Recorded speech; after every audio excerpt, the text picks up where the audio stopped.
Hello students, it's Anuradha ma'am here. Welcome to my YouTube channel make concept easy. आज के video lecture में class 12 accountancy को continue करते हुए एक मोस्ट इम्पॉर्टेंट टॉपिक एक्सप्लेन करने जा रही हूँ, जो आपके सीबीएसई एग्जाम में पूछा जाता है 3 और 4 मार्क्स के लिए। टॉपिक का नाम है issue of shares for consideration other than cash. देखो, ये टॉपिक इम्पोर्टेंट तो है ही है, लेकिन इसके साथ साथ ये स्लाइटली कंफ्यूजिंग भी है। बच्चे इस टॉपिक को रट के जर्नल एंट्रीज पास करते हैं, उनको कंसेप्ट क्लियर नहीं होता। तो सबसे पहले तो मैं आपको इस टॉपिक का कंसेप्ट क्लियर कर देती हूँ कि कंसिडरेशन अदर देन कैश होता क्या है, और बाद में हम लेंगे एक्सरसाइज के क्वेश्चंस। देखो, कंसिडरेशन अदर देन कैश में सबसे पहले तो आप समझो कंसिडरेशन क्या होता है।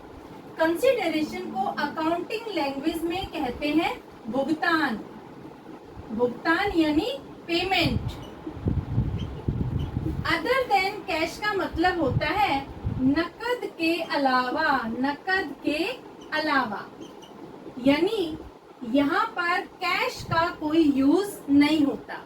नकद के अलावा किया गया भुगतान होता है कंसिडरेशन अदर देन कैश। देखो, जब कोई कंपनी किसी दूसरी कंपनी से कोई एसेट परचेज कर रही है या बिजनेस परचेज कर रही है और उसके बदले में वो उसे कैश पेमेंट नहीं कर रही, बल्कि कैश के बराबर के वो शेयर्स इश्यू कर रही है या डिबेंचर्स इश्यू कर रही है, तो ये होगा कंसिडरेशन अदर देन कैश। देखो, जब कोई कंपनी कोई एसेट परचेज कर रही है या कोई बिजनेस परचेज कर रही है, तो जो परचेजिंग कंपनी है, एक्वायरिंग कंपनी है, या तो उसे नुकसान होगा या उसे फायदा होगा। नुकसान कब होता है? जब परचेज कंसिडरेशन ज्यादा होता है नेट एसेट से। और फायदा कब होता है? जब परचेज कंसिडरेशन कम होता है नेट एसेट से। अब ये परचेज कंसिडरेशन क्या होता है? परचेज कंसिडरेशन का मतलब होता है वो कुल कीमत जो वेंडर कंपनी को पे की जा रही है बिजनेस टेक ओवर करने के लिए। और नेट एसेट क्या होती है? नेट एसेट होती है एसेट्स माइनस लायबिलिटीज। देखो, इसे मैं आपको एग्जांपल से समझा रही हूँ।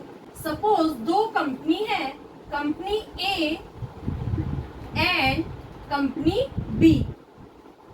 कंपनी ए पूरे का पूरा बिजनेस टेक ओवर कर रही है कंपनी बी से, ठीक है। अब कंपनी बी के पास एसेट्स भी हैं, लायबिलिटीज भी हैं। तो जब कंपनी ए पूरा का पूरा बिजनेस ही टेक ओवर कर रही है, तो सारी की सारी एसेट कंपनी ए के पास आ जाएंगी कंपनी बी की, सारी की सारी लायबिलिटीज भी कंपनी बी की कंपनी ए के पास आ जाएंगी। सपोज हम एज्यूम करते हैं एसेट्स हैं 6 लाख रुपए की, लायबिलिटीज है 1 लाख रुपए की। तो नेट एसेट क्या होगी? देखो, एसेट में से लायबिलिटी माइनस कर देंगे तो आ जाएगी नेट एसेट्स। नेट एसेट कितनी हो जाएगी? नेट एसेट होगी 5 लाख रुपए। 6 लाख में से 1 लाख माइनस किया तो नेट एसेट आ गई 5 लाख रुपए।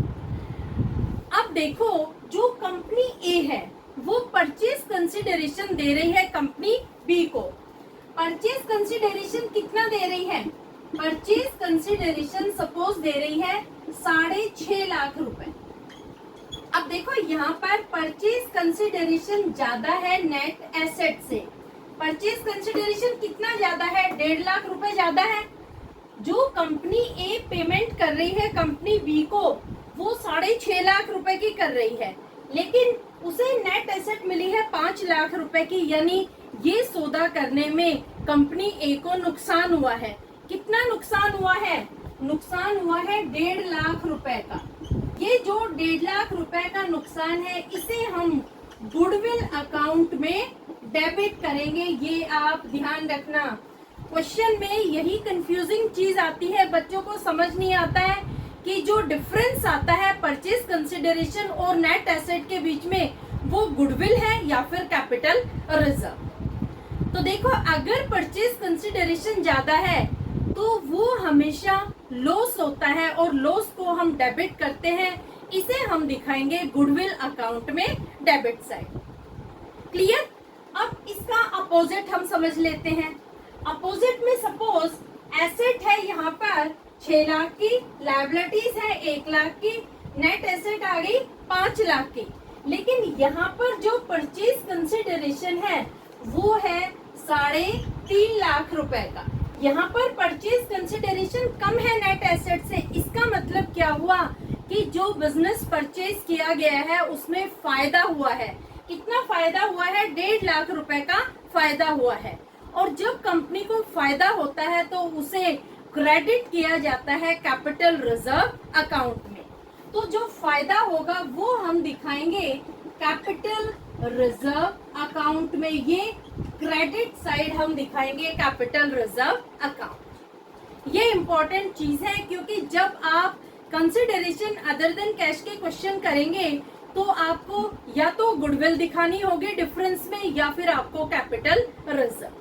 तो दोबारा से एक बार रिकैप करवा देती हूँ कि अगर परचेज कंसिडरेशन नेट एसेट से ज्यादा है, इसका मतलब क्या हुआ कि बिजनेस को एक्वायर करने में, बिजनेस को परचेज करने में नुकसान हुआ है। और जो नुकसान होता है, जो लॉस होता है, उसे हम हमेशा डेबिट करते हैं। तो आप डिफरेंस को दिखाएंगे गुडविल अकाउंट डेबिट। और अगर परचेज कंसिडरेशन नेट एसेट से कम है, इसका मतलब बिजनेस को एक्वायर करने में, बिजनेस को परचेज करने में फायदा हुआ है। तो जब फायदा होता है तो उसे हम हमेशा क्रेडिट साइड शो करते हैं।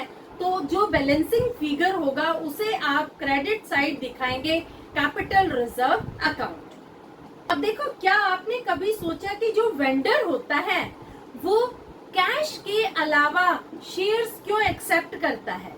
जब वो कोई चीज बेच रहा है तो वो पेमेंट कैश में लेना चाहेगा, कैश के बदले वो शेयर्स क्यों एक्सेप्ट कर रहा है? इसके देखो कुछ रीजन होते हैं।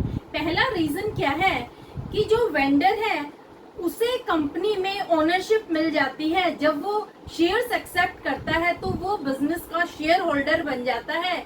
और जब कंपनी ग्रो होती है, कंपनी का प्रॉफिट रेज होता है, इंक्रीज होता है, तो उसे भी डिविडेंड मिलता है, उसको भी अप्रिशिएशन मिलता है। इस वजह से वो कंपनी के शेयर्स एक्सेप्ट करता है। दूसरा रीजन क्या है कि वेंडर टैक्स प्लानिंग करता है। कई बार क्या होता है, शेयर्स एक्सेप्ट करने पर टैक्स बचता है। अगर पेमेंट कैश में रिसीव की जाती है तो कैपिटल गेन टैक्स लगता है। इस कारण भी वो शेयर्स एक्सेप्ट करता है। तीसरा रीजन क्या है कि जो वेंडर है वो विजनरी है। उसको कंपनी की प्रोग्रेस पर भरोसा है। उसे पता है कि फ्यूचर में कंपनी के शेयर्स की वैल्यू इंक्रीज होने वाली है। भले ही आज वो नहीं कमा रहा, लेकिन फ्यूचर में वो करोड़ों कमाएगा। जो शेयर वो आज 100 रुपए में परचेज कर रहा है, हो सकता है वो शेयर 150 रुपए का हो जाए, 200 रुपए का हो जाए फ्यूचर में। इस वजह से भी वो शेयर्स एक्सेप्ट करता है। तो ये कुछ रीजन होते हैं। इस वजह से जब वेंडर अपनी एसेट बेचते हैं या बिजनेस बेचते हैं तो वो कैश लेने की बजाय शेयर्स एक्सेप्ट करना, डिबेंचर एक्सेप्ट करना प्रेफर करते हैं।